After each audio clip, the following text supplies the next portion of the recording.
Bismillahirrahmanirrahim. Assalamu alaikum. Today I have selected a topic, how to write a research paper. Research paper gets its value and attention when it gets published. A research process allows you to gain expertise on a topic of your own choice, to put new knowledge in a public forum. It helps to improve imagination and reading skills. Practical benefits like prestige, establishing credentials, and requirements for grants. And I will say it is also a fun. I am Dr. Muhammad Saleem Iqbal, Deputy Controller of Examination, Faisalabad Medical University, Faisalabad, Assistant Professor of Surgery, Certified in Medical Teaching from University of Health Sciences, Lahore, Research and Clinical Coordinator to Vice Chancellor, Faisalabad Medical University, Spokesman, Faisalabad Medical University, Faisalabad. Before I proceed to my topic, I request you to subscribe my channel and press bell icon.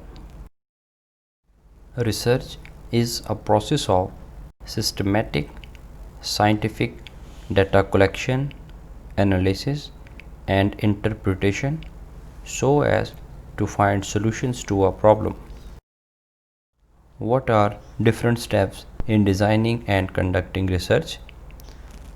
Thinking about topic, formulating research questions and objectives, matching the research design to research objectives, defining and clarifying the research variables, analysis plan, drawing the sample, developing the tool and defining the methods of data collection, monitoring and carrying out the research, preparing the data for analysis, analyzing data, and finally writing the research paper. Literature search. What to search from literature that is relevant to one's particular field, interest, and objectives. Why a literature search? Because it is important to keep up with latest developments, to learn more about some topics, to document important facts and ideas you wish to research, to understand your data in context of what has already known, and to provide your readers with sources. What are different searching sources?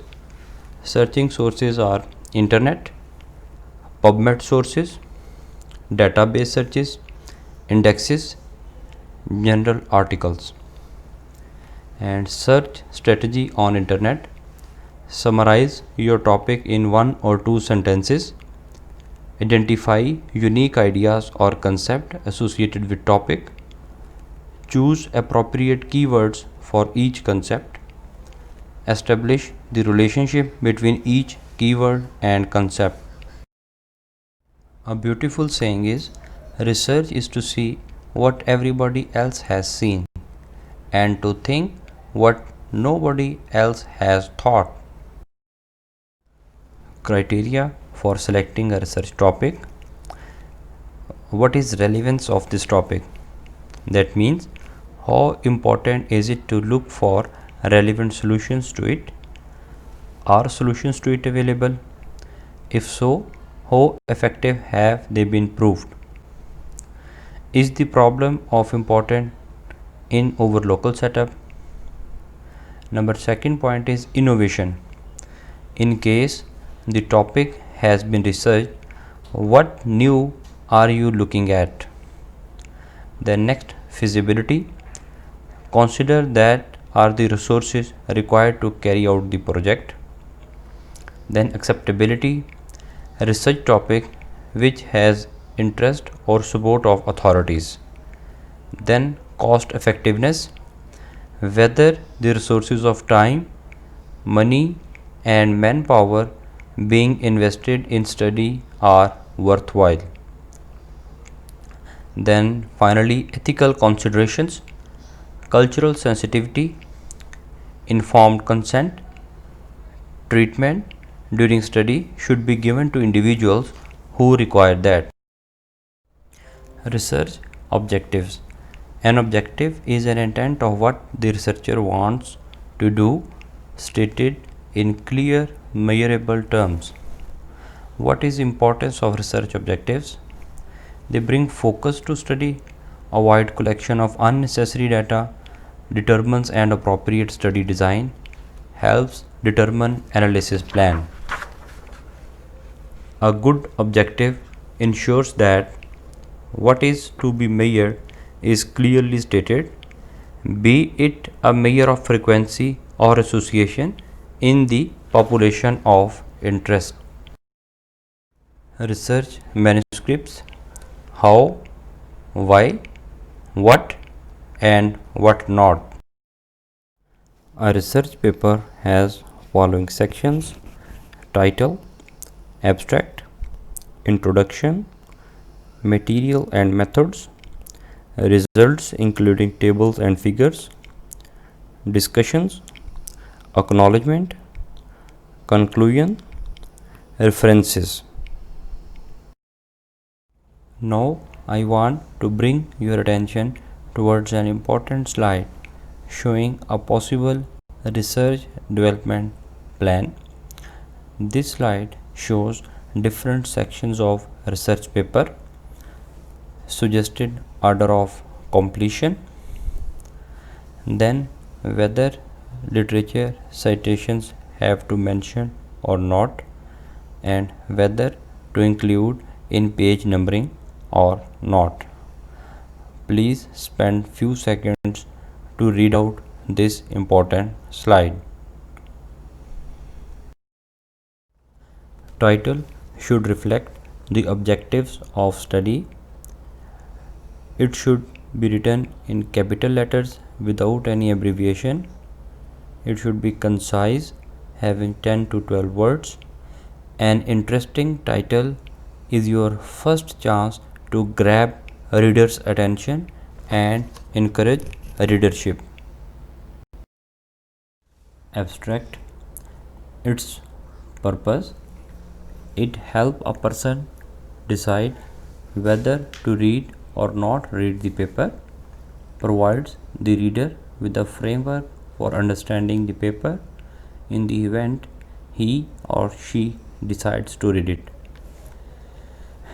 An abstract summarizes the researcher's work in one concise paragraph, usually less than 250 words.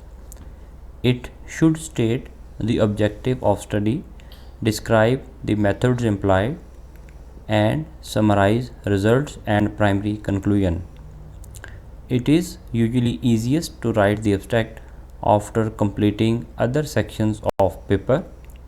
Specific suggestions to write abstract are: 2 sentences describe the general problem being addressed and then introduce the objective of your particular study. 2 sentences describe the techniques used in conduct of study, the people studied, dependent independent variables, and study design.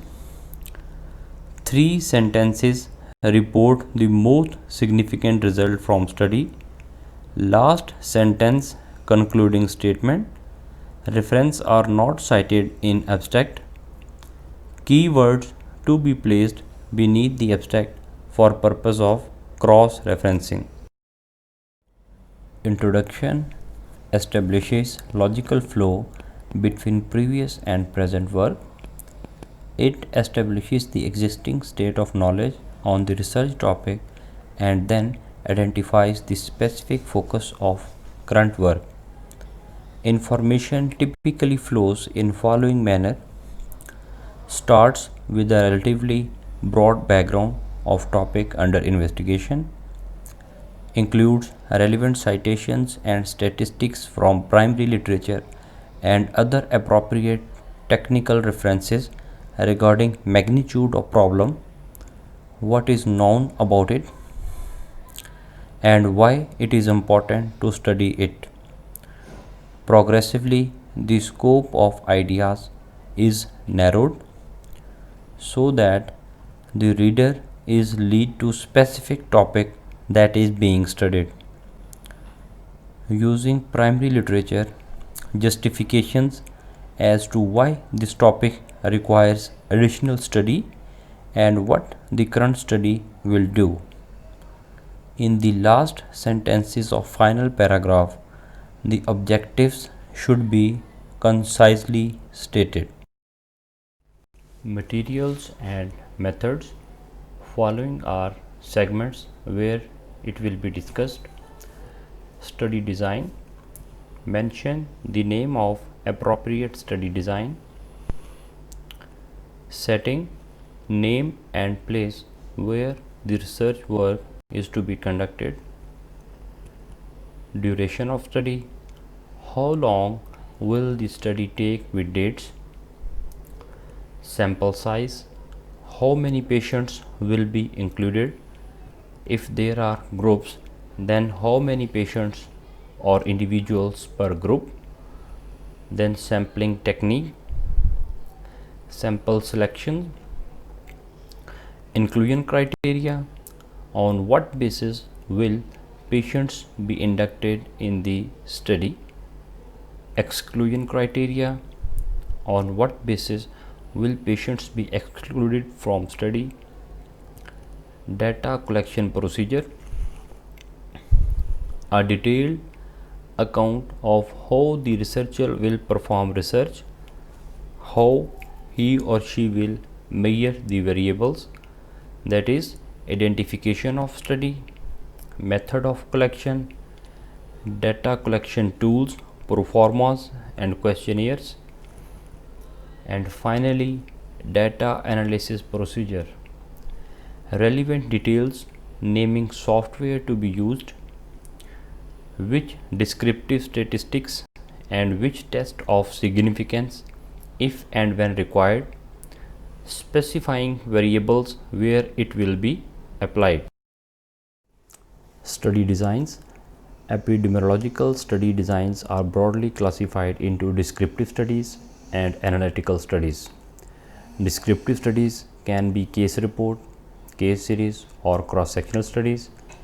Analytical studies can be observational or experimental. Observational analytical studies include cohort studies and case control study.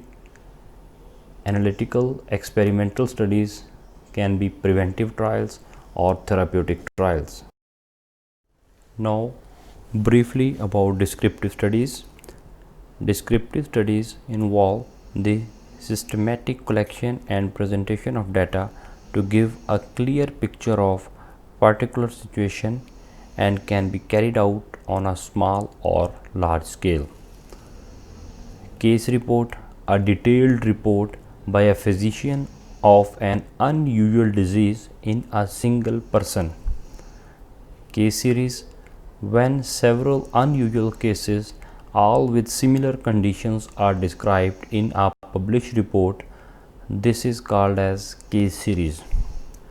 Cross-sectional survey or cross-sectional study is a survey of defined population at a single point in time. This is also called prevalence studies, and it determines the burden of disease in a population. Gather data on exposure and disease simultaneously. Comparative or analytical studies. An analytical study attempts to establish association or determine risk factors for certain problems.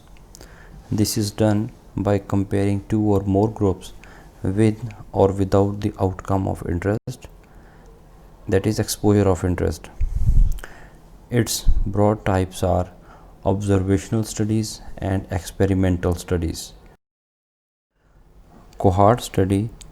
Cohort study can be prospective cohort studies or retrospective cohort studies.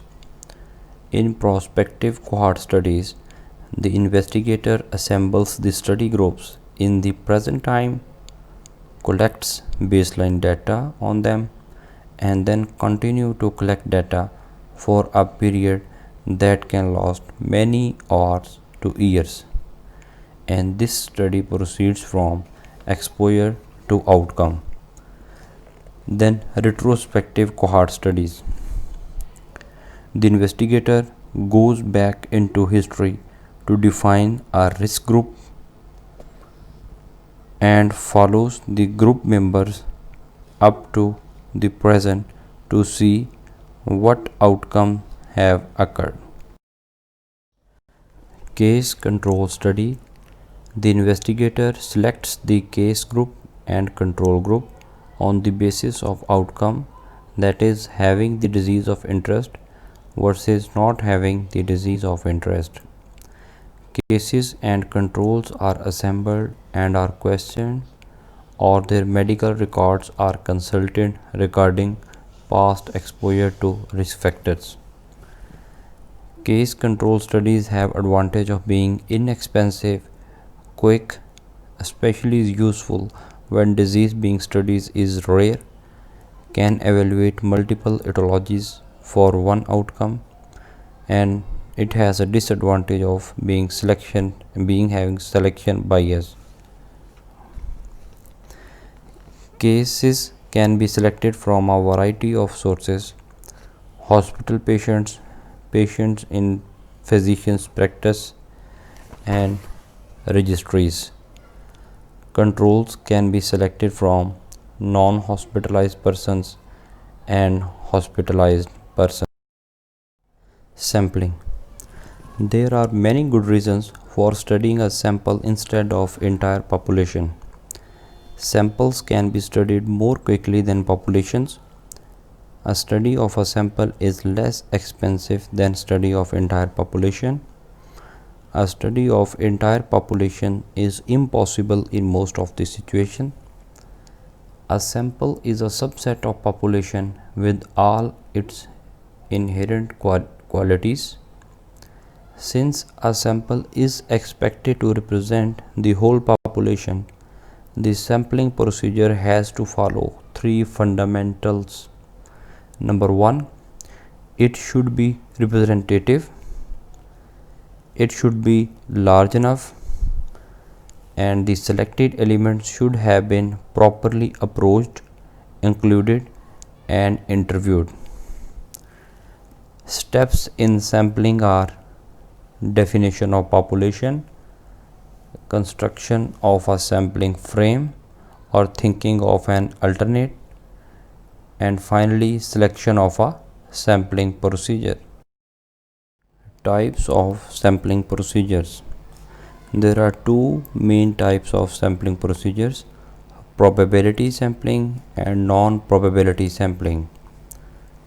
Probability means each element has same chance of being included in the sample. Major types of probability sampling procedures is simple random, systematic, cluster, stratified. Non-probability sampling procedure is that there is no assurance that each element will have same chance of being included in the sample. Its types are consecutive sampling, convenience sampling, and purposive sampling. Again, slide showing types of sampling methods. It can be non-probability sampling and probability sampling. Non-probability sampling can be consecutive, convenience, purposive. Probability sampling can be simple random, systematic, stratified, and cluster. Briefly about probability sampling techniques. Simple random sampling. A unique number is assigned to each element. Elements are selected into sample randomly by table of random numbers, lottery method, or computer generated numbers. Systematic sampling. Decided on a sample size n, then determine population size capital N, then divide population into group of k individuals, that is k is equal to capital N divided by small n. Randomly select one individual from first group, then select every kth individual thereafter. Stratified sampling. The population is first divided into groups of elements called strata. A simple random sample is taken from each stratum. Cluster sampling. One can divide area into several equal clusters. For example, mohallas, apartments, building, villages, schools. One can select randomly only a few cluster number, all the units within it, and draw either. Non-probability sampling, consecutive sampling. It involves taking every patient who meets the selection criteria over a specified time interval or number of patients. Convenience sampling. It is the process of taking those members of accessible population who are easily available. Purposive sampling. Sampling is done on the basis of some predetermined ideas, clinical knowledge. Specific targets are interviewed because they possess the desired information. Sample size calculations depends on type of study, magnitude of outcome of interest derived from previous studies, type of statistical analysis required comparing means or proportions, level of significance or power. Suggested websites for sample size calculators are www.raosoft.com and www.quantitative-calculations/SISA/calculations/SAMSIZE/hotmail. Variables. In any study type, certain variables are studied. A variable is something whose value can vary. Dependent variables used to describe or measure the problem under study, that is outcome. Independent variables used to describe or measure the factors that are assumed to cause or at least to influence the problem. Types of data. Qualitative or categorical data. The characteristics which cannot be expressed numerically, like sex, ethnicity, healing. There are two types: nominal, named categories, sex, male or female, marital status, unmarried, single, married, divorced. Ordinal data, divided into a number of categories, but they can be ordered one above another from lowest to highest or vice versa. Example: level of blood pressure, low, moderate, high. Knowledge level, good, poor, average. Quantitative data or numerical data. Characteristics which can be expressed numerically, like age, temperature, number of children in family. Questionnaire or pro forma. It should be ensured that the format of questionnaire be attractive and easy for respondents to fill.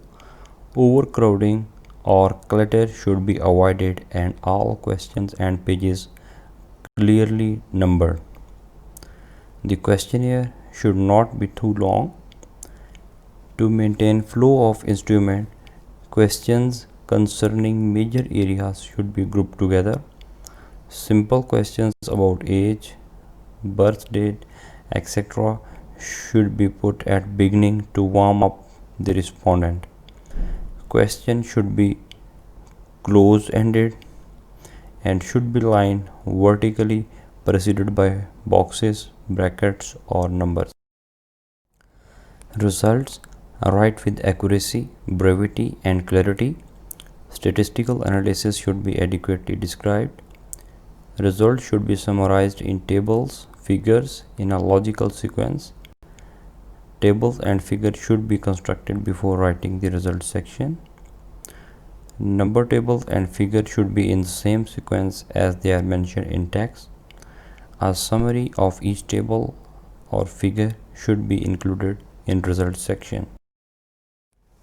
Presentation of data can be in form of frequency tables, graphs, bar charts, histograms, or pie charts. Summarization of data, measures of central tendency, mean, median and mode. Mean is calculated by totaling the result of all the observations and dividing by total number of observations. Median, the median is the value that divides a distribution into two equal halves. Mode, the mode is the most frequently occurring value in a set of observations. Measures of dispersion, range, standard deviation and variance. A range is defined as the difference in value between highest maximum and the lowest minimum observation. The standard deviation is a measure which describes how much individual measurements differ on the average from the mean. Variance quantifies the amount of variability or spread about the mean of the sample. Discussion. This section is often the most challenging section to write. In this section, the researcher should interpret his data and draw conclusions regarding his hypothesis. Key points. Key findings should be emphasized first.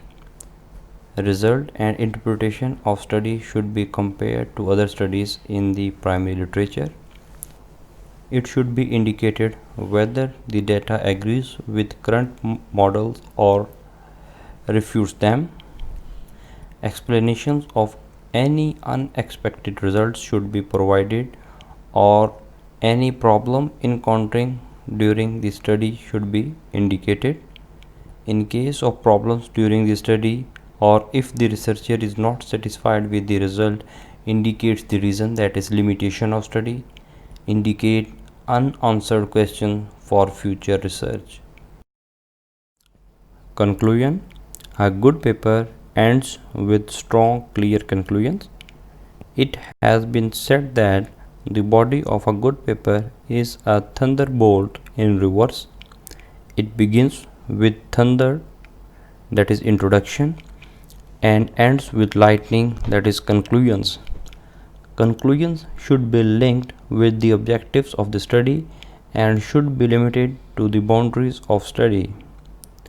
It should be noted that a negative finding could be as important as a positive finding, and hence these should be mentioned and discussed too. Acknowledgements. Professionally, the researchers should acknowledge individuals and organizations that were important in making the study possible. Literature cited. Each of the references cited in your manuscript in the introduction discussion must be listed in the literature cited section. Avoid listing uncited references. The format of this section is highly formalized and varies somewhat among journals and organizations. Be sure to determine what format is appropriate for your manuscripts and follows it carefully and consistently. Two general citation options are used in scientific papers: Harvard system and Vancouver style, the latter being most commonly followed by most journals. In this lecture, I tried my level best to explain about how to write a research paper. I hope you enjoyed this lecture. I am very thankful to you for your kind attention. For any question, you can consult me on my social media links. I dedicate this effort to my mentor, Professor Dr. Zafar Ali Chaudhry. Dear sir, I cannot thank you enough for your mentorship. You have been such an integral part of my career.